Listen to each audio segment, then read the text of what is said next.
વિદ્યાર્થી મિત્રો, આપણે આગળના વિડીયોમાં વર્ગ જોયો છે. હવે આજે હું તમને ઘન શીખવીશ.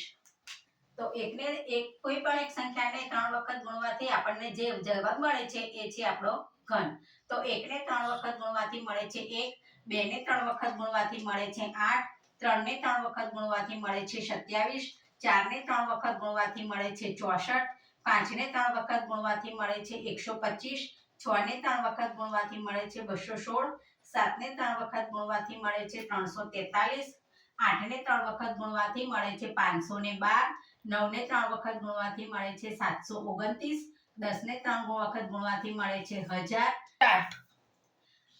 11 ગુણ્યા 11 ગુણ્યા 11 બરાબર મળે છે 1331. આ રીતે આપણે 11 નો ઘનનો જવાબ મેળવી શકીએ છીએ.